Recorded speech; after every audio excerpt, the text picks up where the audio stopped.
Police विभाग में service में रहते हुए अपराधियों को उनकी जगह पहुंचाने वाले बीजेपी राज्यसभा सांसद बृजलाल ने बताया कि प्रदेश में अपराधियों को नस्ते-नाबूद करने वाले योगी पहले मुख्यमंत्री हैं, जिन्होंने अपराधियों की संपत्ति को जब्त करते हुए वहां गरीबों के आवास बनवाए हैं और यही वजह रही कि जनता ने अपना जनाधार, अपना जनादेश दिया। खास बातचीत की, सुनिए।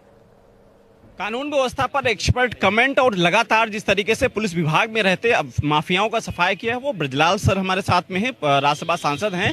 सर, उत्तर प्रदेश में एक बार दोबारा सरकार बनी है, क्या बुलडोजर चलता रहेगा?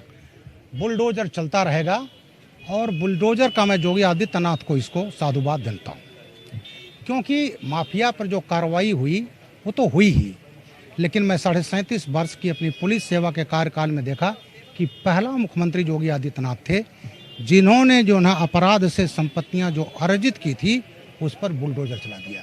2000 करोड़ से ज़्यादा जमीन कर देंगे, वो सरकारी जमीनें थी, गरीबों की जमीनें थी और उस पर गरीबों के लिए मकान बन रहे हैं। अखिलेश यादव ने अपने बयान में कहा था हम आएंगे तो इसका हिसाब लेंगे, इसको हम बनाएंगे दोबारा। माफियाओं को तो प्रोटेक्ट किया ही, अपराधियों का, आतंकवादियों का साथ दिया, उन आतंकवादियों के मुकदमे वापस लिए जिनको बाद में कोर्ट ने मौत की सजा दे दी। तो ये जो बुलडोजर है ये अपराधियों पर है और ये बुलडोजर रुकने वाला नहीं है और इसमें गति में और तेजी आएगी। सर, मुख्तार अंसारी के बेटे का अपने वीडियो भी वायरल हुआ था, देखा होगा कि इस तरीके से अधिकारियों के हिसाब मांग रहे थे और आपने भी अपने पुलिस विभाग में अपराधियों का सफाया किया है। वो बयान क्या भाजपा के लिए एक अच्छा साबित हुआ है?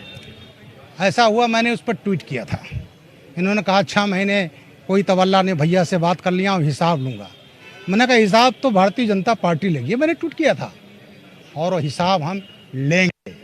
जो तमाम अभी संपत्तियां बाकी रहीं वो सब निशाने पर हैं और उसका हिसाब हम लेंगे। एक सर आखिरी सवाल है कि बहन जी ने जिस तरीके से कहा कि वो डाइवर्ट बीजेपी की तरफ हुआ, प्रचार प्रसार गलत किया गया, किस तरीके से इसको देखते हो इस बयान को आप? बहन जी ने एक तो बात सही कहा कि दलित उनसे छिटक गया, लेकिन दलित उनसे बहुत पहले छिटक जा रहा था। उनकी नीतियाँ ऐसी थीं, तमाम ऐसी नीतियाँ थीं जो दलित विरोधी थी।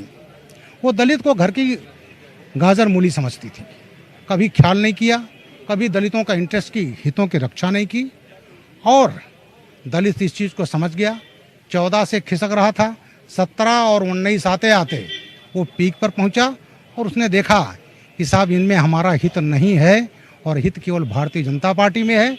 और समाजवादी पार्टी चाहे कितना कर ले, दलित किसी को वोट देगा, कभी समाजवादी पार्टी को वोट नहीं देगा।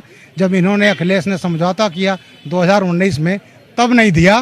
तो इसलिए आज दलित वोट बैंक जो है भारतीय जनता पार्टी में आया है, रहेगा, और ये जो प्रचंड बहुमत आई है उसमें दलित बिरादरी का भी बहुत बड़ा योगदान है।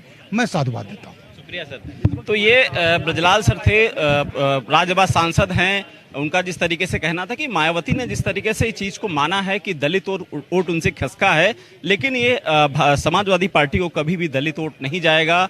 लगातार जिस तरह से कानून व्यवस्था पर बीजेपी सरकार ने काम किया है, तो बुलडोजर लगातार वो चलता रहेगा। कर्मसन रियाज के साथ अनूप सिंह, जनता टीवी, लखनऊ।